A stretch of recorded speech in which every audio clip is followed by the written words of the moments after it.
Jesus will prevail. The Word still has its answers. The blood alone still saves.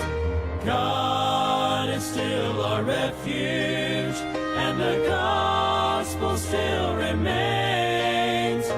Souls can still be rescued, for mercy still redeems. Rejoice, the tomb is empty, and Christ is still the King, the King.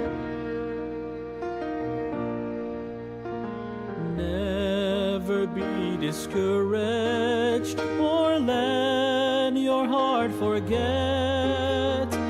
There is hope and victory, for Jesus conquered death. He'll return in power, but till that glorious day, lift his banner higher, stand strong and keep the faith. The Word still has its answers. The blood alone still saves. God is still our refuge, and the gospel still remains. Souls can still be rescued, for mercy still redeems. Rejoice, the tomb is empty, and Christ is still the King, the King. Unchanging and unmoving, sovereign and supreme, our hope and our salvation, we still declare, we still believe. The Word still has its answers. The blood alone still saves. God is still our refuge, and the gospel still remains. Souls can still be rescued, for mercy still redeems. Rejoice, the tomb is empty, and Christ is still the King. Souls can still be rescued, for mercy still redeems. Rejoice, the tomb still empty. Rejoice, the tomb still empty. Rejoice, the tomb still empty.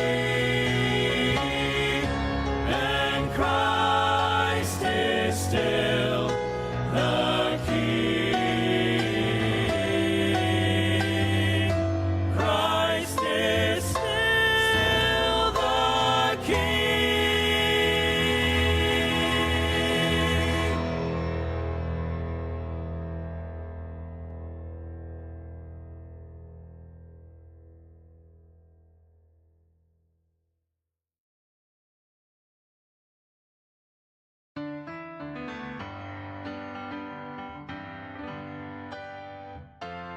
Paul wrote to Timothy, I'm ready to be offered. The time of my departure now is at hand. I have fought a good fight. My course is now finished. A crown now is waiting when before God I stand.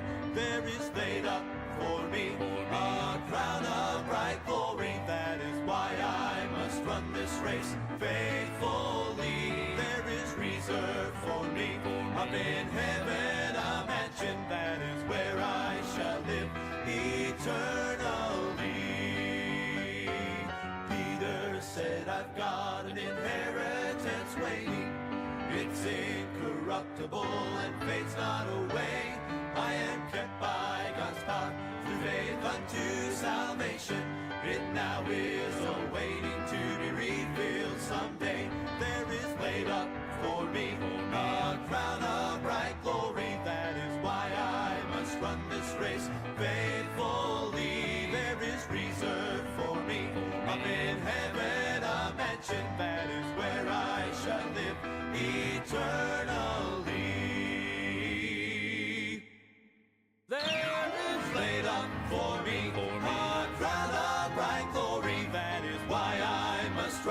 race faithfully. There is reserved for me up in heaven a mansion that is where I shall live eternally. Well, there is reserved for me up in heaven a mansion that is where I shall live eternally.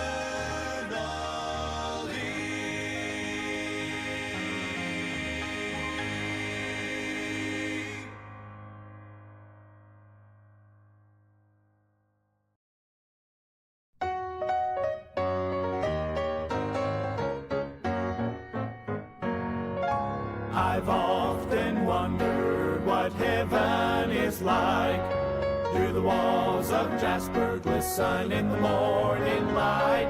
Or will the crystal waters flow and carry praise on waves of glory? All the answers I will know when I take my flight. Make a big difference how large those mansions are. Fade off in the distance from the bright and morning star. So shall go. Don't be disillusioned with all your questions here, 'cause you won't care or be disappointed when you get there. You will know that every question on earth has been erased when you need His presence. All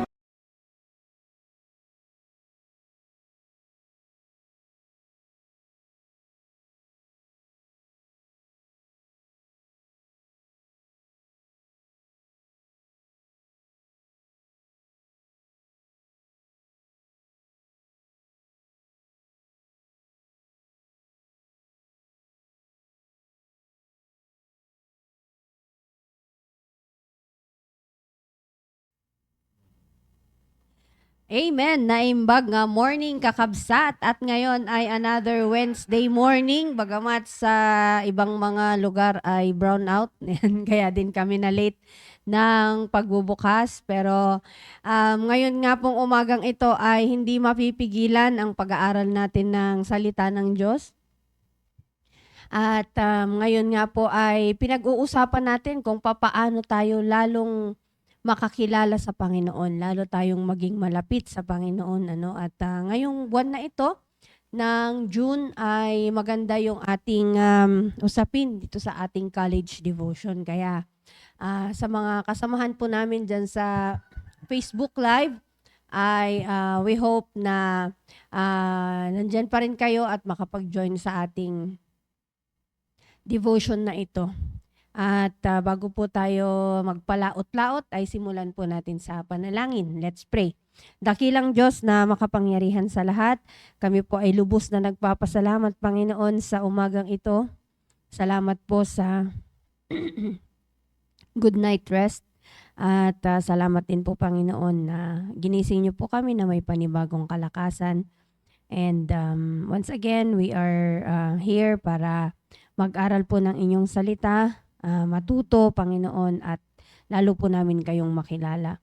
So please help us, give us wisdom, Lord. Wala po kaming kayang gawin o kayang ipagmalaki, Panginoon. We are only hoping na kayo po ang gumamit sa amin. Kaya kayo po ang magtrabaho sa buong devotion na ito. Bigyan niyo po kami ng maayos na puso at maayos na kaisipan, Panginoon. Maging ang mga kasama po namin na manonood sa devotion na ito, Panginoon. And I pray na hanggang matapos po ito ay kayo po ang manguna sa puso ng bawat isa. Forgive us, Lord, for all our sins. In Jesus' name we pray. Amen. Yan, at tuloy-tuloy na po tayo sa ating pag-uusap-usap at yun nga, ngayong month of June, ay pinag-uusapan natin kung paano natin lalong makikilala ang Panginoon sa pamamagitan ng biblical communication.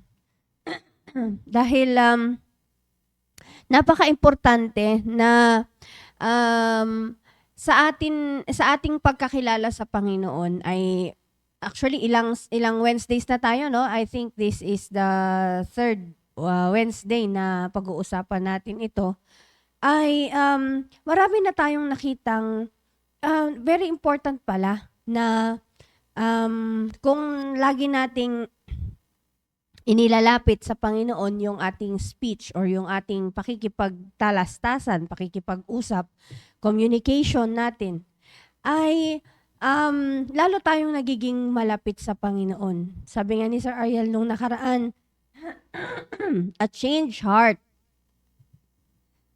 produces a changed speech, no? Kaya, yung pamamaraan natin, kaya nga doon mo makikita yung yung totoong nakaunawa ng kanyang kaligtasan na may magbabago at may magbabago. Kung dati ay okay lang sa'yo na ang communication mo ay kagaya ng nasa kamunduhan, ngayon ay may makikitang pagbabago sa'yo, no? At naalala ko nga yung una nating Wednesday na napag-usapan ito ay this is between life and death. And yun nga, ang advice sa atin ng Panginoon, ang kanyang gusto para sa atin is for us to choose life through biblical communication. Kasi nakakasira talaga. You can either destroy your life, your own life, or somebody else's life. Just through your communication. Kaya anong gusto mong gawin? Mag-build or manira? 'Di ba? Kaya pagpapatuloy natin 'yan na knowing God through biblical communication. At dito pa rin tayo sa Colossians. Actually, nung inaaral ko ngayong book na ito, talagang ang dami pa lang ng mga ang daming mga verses dito na tumutukoy patungkol sa maayos na pananalita. And yung ating main na text sa buong buwan na ito, yung sa Colossians chapter 4 verse 6 na sinabi dito na, let your speech be always with grace, seasoned with salt, that ye may know how ye ought to answer every man. Yan. So talagang Diyos mismo yung re-remind sa atin na every time na mananalita tayo, every time na may lalabas sa ating bibig, let our speech be always with grace, no? Seasoned with salt. Ibig sabihin pag salt, ano ba yung salt? Preservative, di ba? So you are trying always to preserve, no? Hindi ka maninira. Kaya nilocate yan. Tinitingnan natin yung ating mukha, at yung bibig natin ay nakalocate sa very, tawag dyan, systematic na lugar, no, sa mukha natin. Kasi nga, yan ay instrumento ng Diyos para magamit na mag-preserve, no. Yan ay sa pamamagitan ng speech. So, makita natin talaga yung work ng Panginoon, ang ganda. So, ngayon, ay dito pa rin tayo sa Colossians chapter 3, verse 17. Yan. So, kung gusto natin na ang ating speech ay unto preservation, unto life, at nung nakaraan nga ay always with truth, no? Yung ating yung ating speech. Ay ngayon naman, dito sa Colossians chapter 3 verse 17, ay sinasabi rin dito na, and whatsoever ye do in word or deed, do all in the name of the Lord Jesus, giving thanks to God and the Father by Him. Ayan. So, dito ay makikita natin na biblical communication, hindi niya lang nire-require yung truth. Hindi niya lang nire-require na yung napag-aralan natin nakaraan, what is acceptable to God. But it must always be in the name of the Lord Jesus Christ. Diba? Napakaganda na yun yung change na makikita sa atin. Na pag nag-usap-usap ang mga Kristiyano, or tayo, simulan natin sa atin, no, na dito na lang muna, ay pag nag-usap-usap tayo, nakikitaan na ba tayo ng in the name of the Lord Jesus Christ? Anong ibig sabihin nun? Walang blasphemy, walang lies, walang paninirang puri, or walang masamang lumalabas sa bibig. 'Di ba? So, nangyayari na ba sa atin yun? Kaya, nakalagay naman dito na, sabi niya dito, do all in the name of the Lord Jesus, no? Kaya very important talaga na pagka tayo ay makikipag-communicate, ganyan, may kakausapin tayo, may sasabihin tayo, ay alam natin na nag-glorify lagi ang Panginoon, no? Kaya nga ang kagandahan kasi pagka alam natin na binabantayan natin yung pananalita natin, nandoon yung ano yung pagpapasalamat. Kaya dito sa verse na ito, sabi niya dito, giving thanks to God and the Father by Him, no? And kung itataas pa natin yung verse, nakalagay nga dito na I think napag-usapan na rin natin ito nung unang Wednesday. Sabi niya dito na, let the word of Christ dwell in you richly in all wisdom. Yan. Teaching and admonishing one another in psalms and hymns and spiritual songs, singing with grace in your hearts to the Lord. Yan. So, 'di ba napakaganda na sa simula ay talagang tong verse na to, mga verses na to. Sabi nga dito, let the word of Christ dwell in you richly. If the word of Christ dwells in us richly, yun yung effect, no? Yun yung magiging effect. Pagka ang isang tao ay nagsalita, malalaman mo kung anong laman, no? Kung ano ang nailagay na sa kanyang puso. Or kung ano na yung natutunan niya. Yan. At naisa sa pamuhay niya. Kasi sa totoo lang, no, sa atin, hindi naman tayo nagsasabi na ang galing-galing magsalita, so okay na yung buhay niya. Hindi. Pero 'di ba, minsan doon mo malalaman kung sino yung tao kung sa pamamagitan ng lumalabas sa kanyang mga bibig. Yan. At kaya nga ang laging gusto ng Diyos sa atin, lumago tayo sa kanyang salita. Kasi kung hindi tayo lumalago sa salita ng Diyos, anong magandang sasabihin natin, 'di ba? At least kahit papaano kung dati man ay sanay tayong magsalita ng mga masasama or yan, marami tayong masasamang ugali sa pamamagitan ng pagsasalita noon nung hindi pa tayo nakakilala sa Panginoon. At least ngayon at nakakilala na tayo sa Panginoon ay unti-unti na yan na mababago, unti-unting matatanggal yung masasama at unti-unting maipapalit yung mabubuting pamamaraan ng pakikipag-usap. Kasi nga, knowing God through biblical communication. At ang ganda nung natin, no, yung natututunan natin dito na kapag pala lagi mong sinisik yung guidance ng Panginoon every time na ikaw ay magsasalita, lagi kang nakikipag-communicate muna sa Panginoon, nandoon lagi yung pagbabantay, no? Pagbabantay mo sa iyong sarili, Lord. Kagaya kami pumupunta sa area, 'di ba? Or most of us na na mga taga Baptist Church ay pumupunta tayo sa area, nakikipag-communicate tayo, anong sinasabi natin, yung salvation na kailangan tanggapin ng mga tao, yung pagmamahal ng Diyos, yun yung mga lumalabas sa ating bibig. At kung hindi natin yan ipapanalangin, at yun nga yung sinasabi na nakatagpo ka dyan ng walang modong kausap or walang takot sa Diyos. Kasi maraming ganyan, di ba? And minsan nakaka-offend yun, yung sasabihin nila na, parang wala namang kwenta yung sinasabi mo, ganun, parang maliit yung tingin nila sa Biblia, sa Diyos.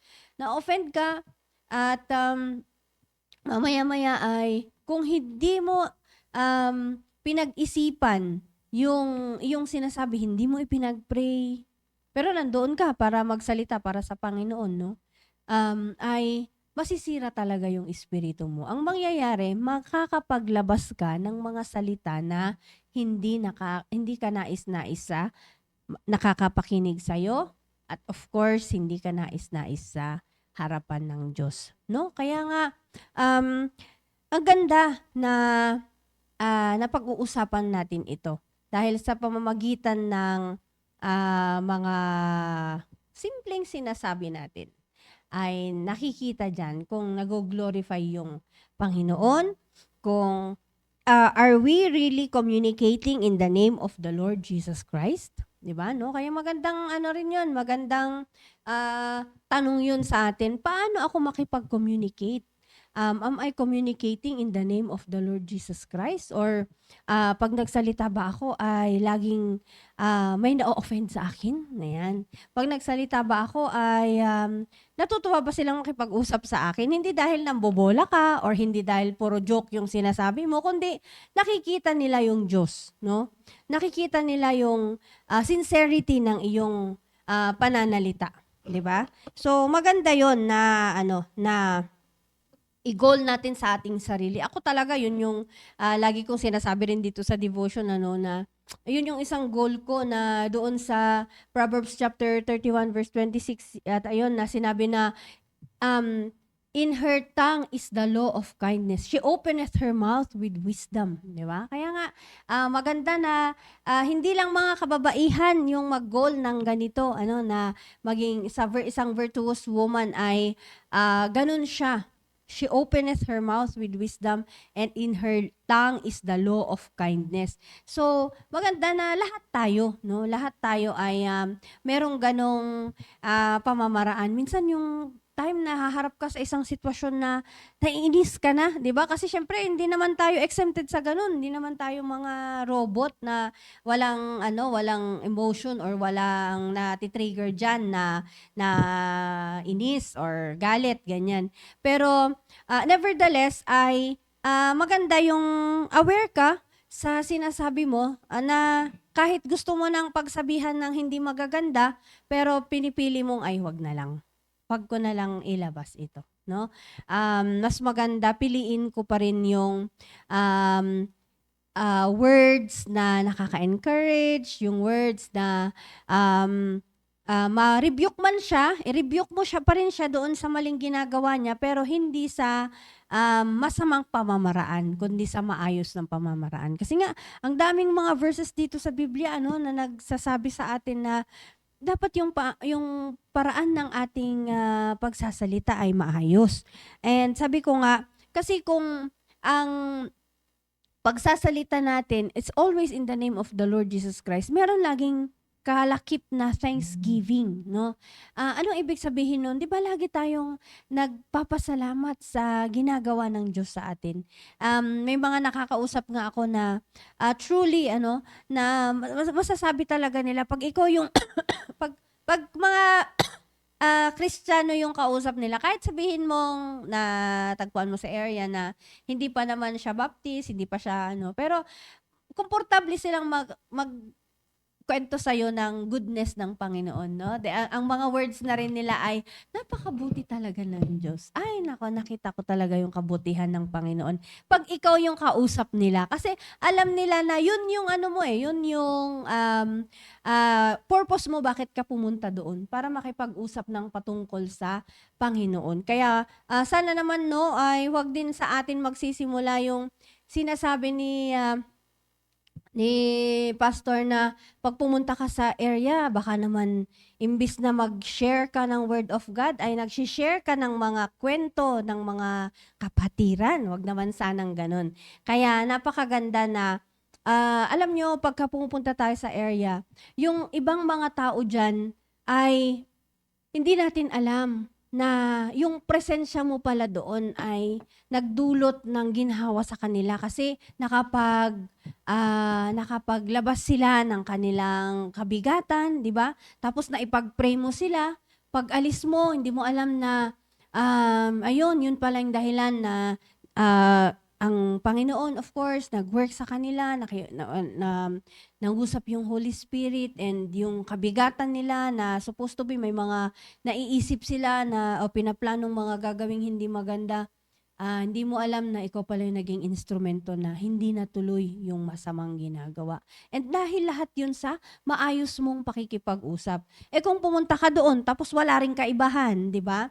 Kung pumunta ka doon tapos ang mga lalo ka pang nagkwento ng mga hindi magaganda, lalo pang na-depress yung kausap mo, lalo pang nakapag-isip na, saan na ako kukuha ng pag-asa ngayon, di ba? Kasi ang tao naghahanap ng pag-asa, no?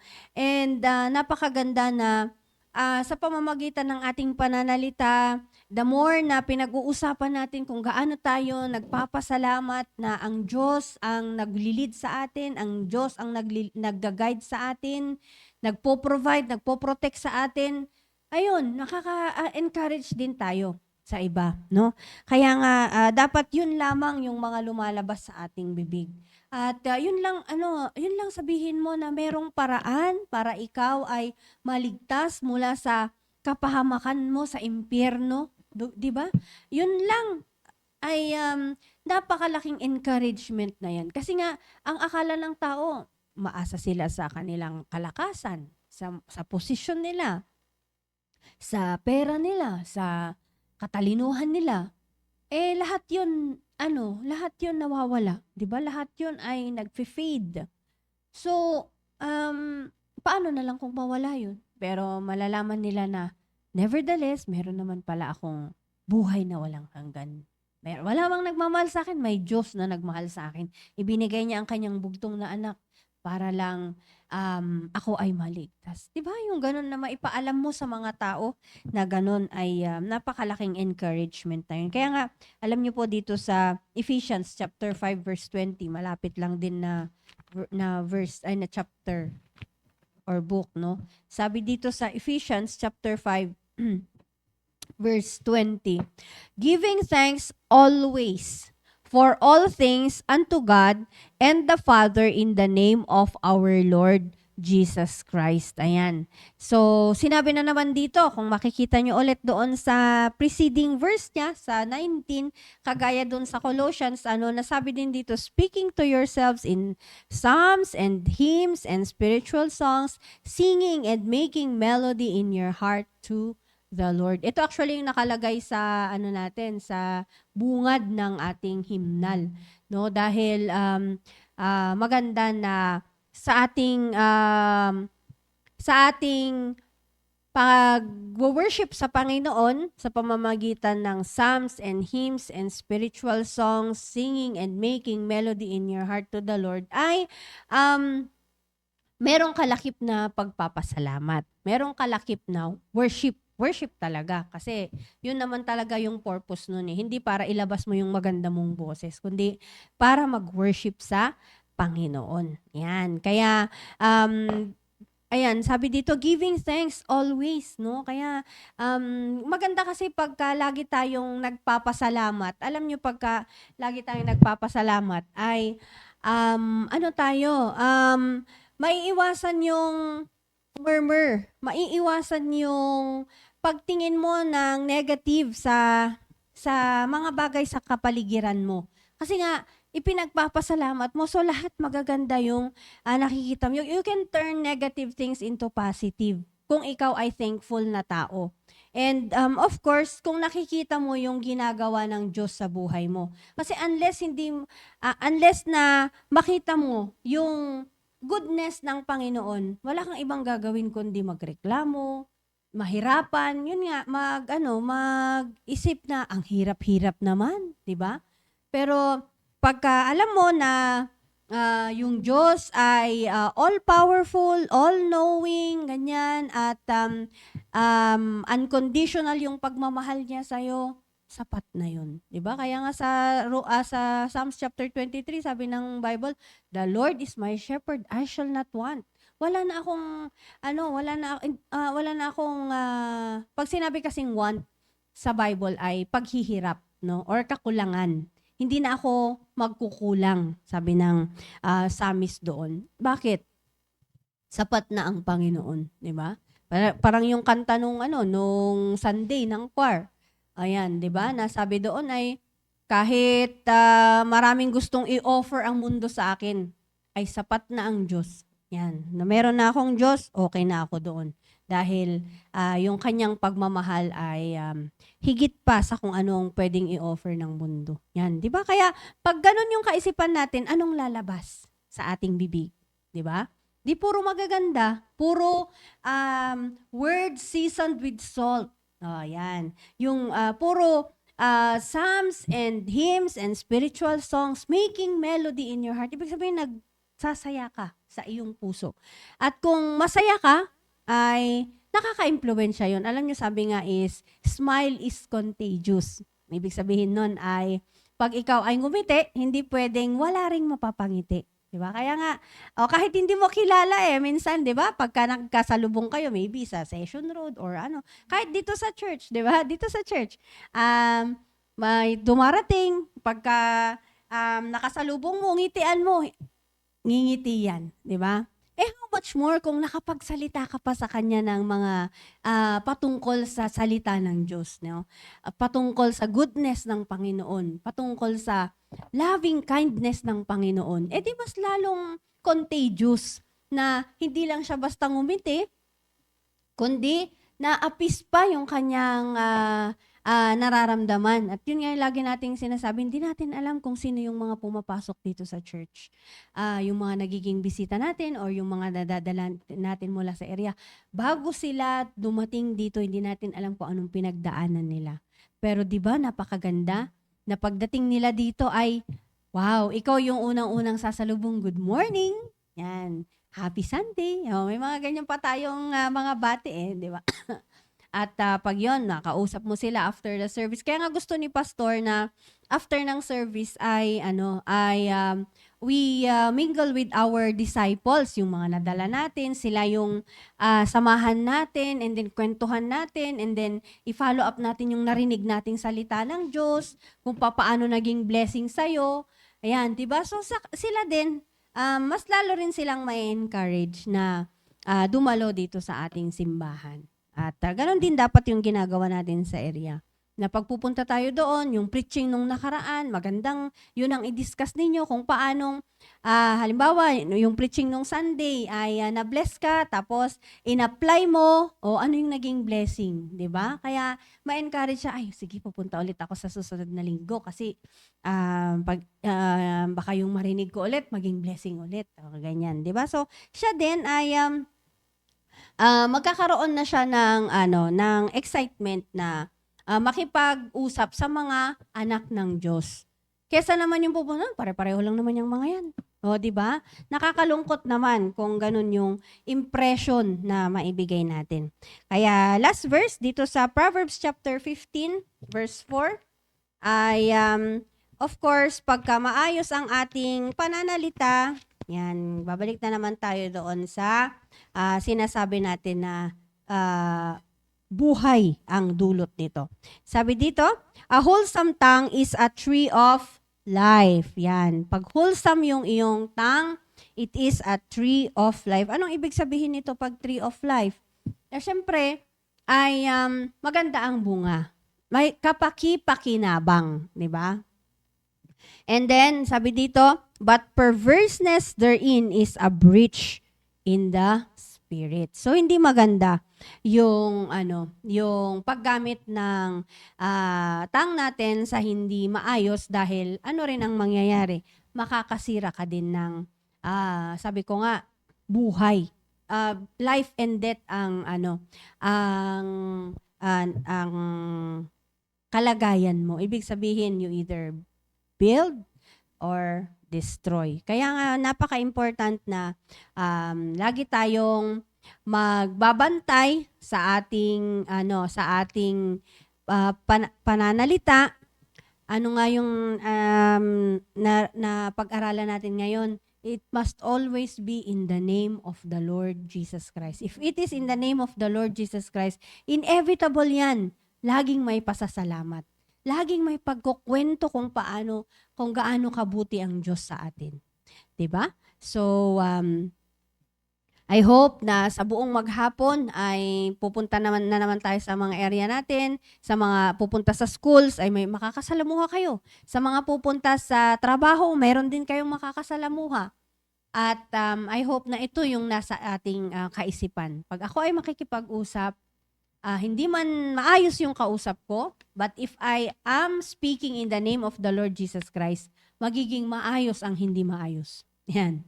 'Di ba? So, maraming salamat and I hope na meron tayong natutunan and syempre, hindi rin naman pwedeng hindi marinig natin itong mga dalawang naggagandahang dalaga sa aking tabi, Kaya tawagin natin si Rhea. Tanungin natin kung ano yung natutunan niya.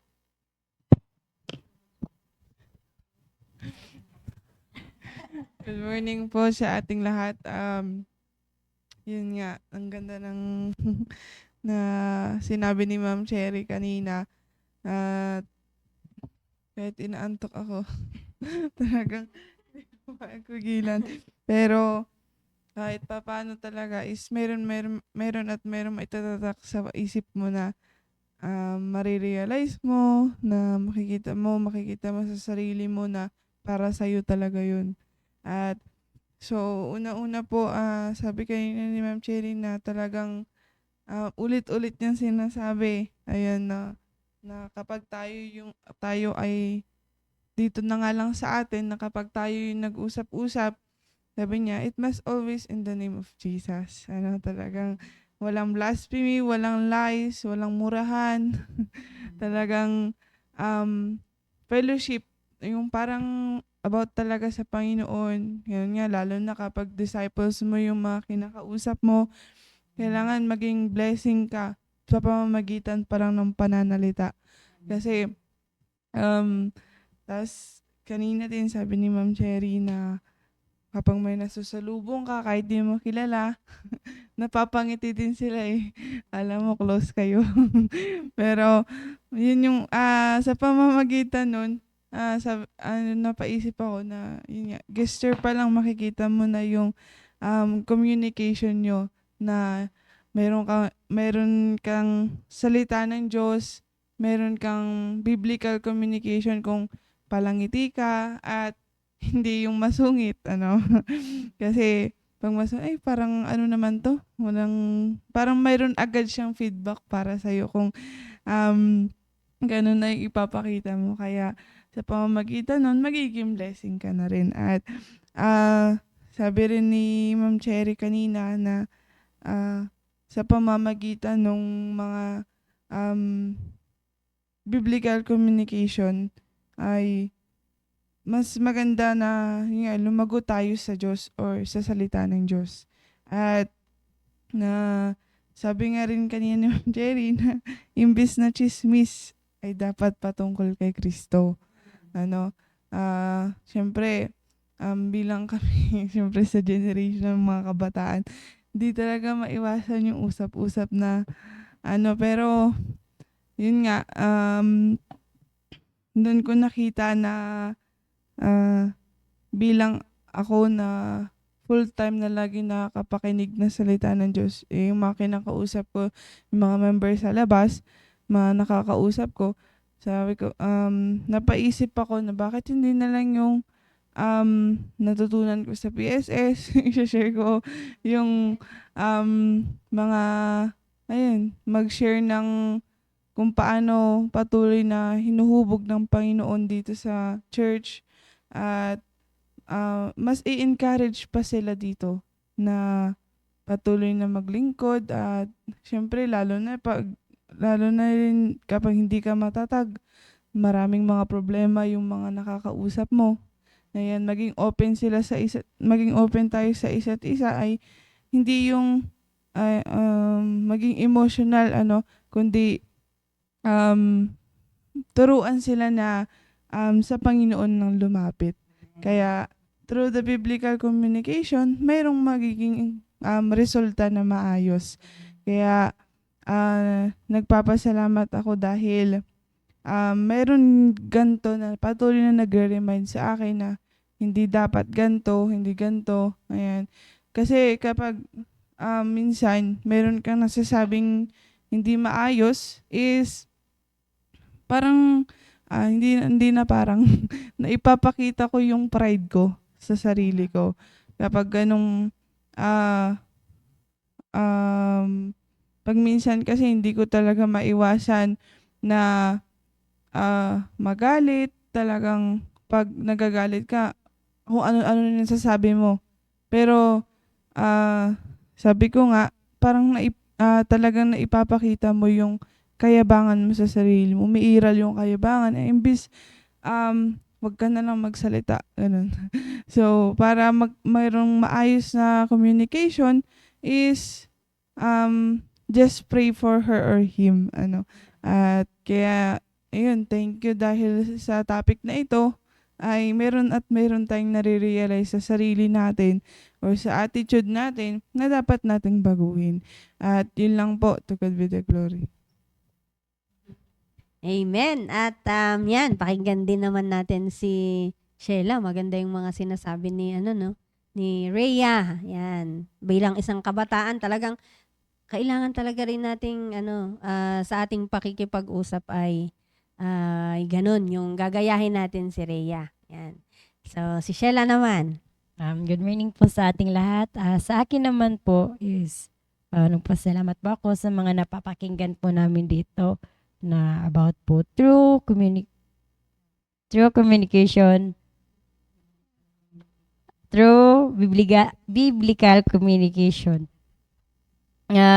Parating nagpapaparimain sa amin na kapag nagsasalita po tayo, dapat yung wisdom po talaga yung lumalabas sa atin. Hindi yung sabi nga ni Ma'am Cherry, yung magmumura ka, nagsisinungaling ka. Dapat salita ng Diyos ang lumalabas sa atin. At makikita din sa atin na tayo is kapag example na lang, pag nasa labas po tayo, makikita nila sa atin na habang papalapit ka pa lang, nakikita na sa'yo na ito, mag-share to ng salita ng Diyos. Ganun. Tapos, dapat nakangiti ka rin, masaya ka na, lalo na kapag nag-area, kahit mag-isa, nakangiti. Nakangiti sa mga tao, hindi. Yung umingiti ka sa mga tao, bumabati ka sa kanila, na kahit yung iba kapag binabati mo, wala lang, parang nakasimangot pa, pero okay lang, kahit ganun man is dapat kapag lalo na sa area natin, lalo na tayo na Kristiyano, dapat tayo ang maging blessing. Maging blessing po tayo sa kanila. Kaya nga dapat nagpapasalamat po ako kasi may napapakinggan ako dito na salita ng Diyos, kasi doon sa amin wala talaga, puro sigawan, puro away, ganun.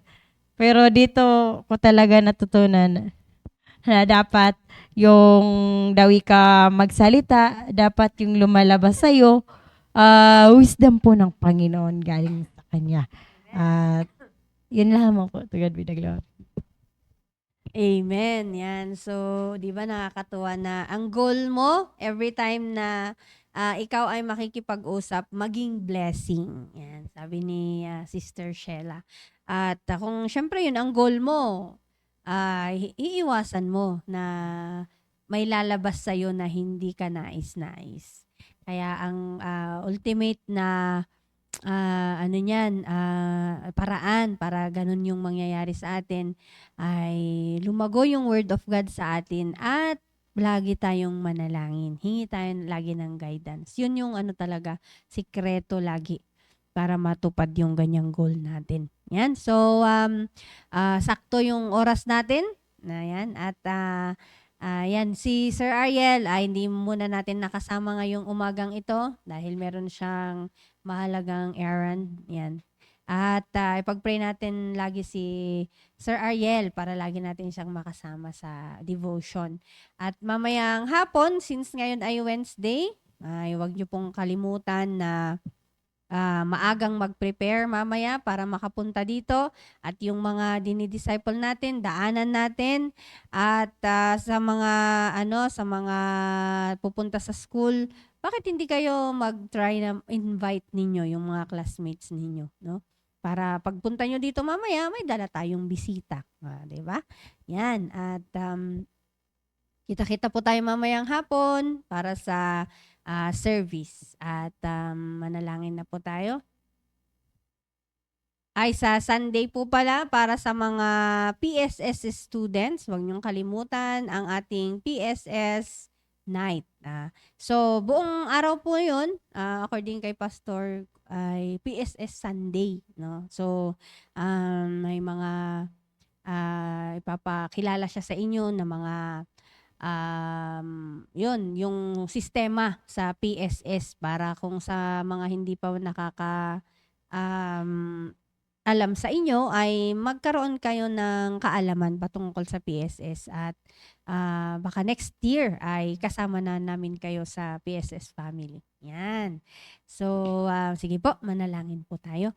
Dakilang Diyos na makapangyarihan sa lahat, kami po ay lubos na nagpapasalamat sa inyo sa umagang ito. Thank you once again dahil maraming naging dahilan para hindi sana ito matuloy pero kayo pa rin Panginoon ang nagwagi na nakapag-usap-usap pa rin po kami patungkol po sa inyong salita. And may this be an encouragement, Lord, to everyone na nakikinig. At sa amin po ay kami rin po ay nagpapasalamat kami dahil kami po ay na-bless dito sa aming napag-usapan and pinapanalangin nga po namin na mai-apply po namin ito sa aming pamumuhay.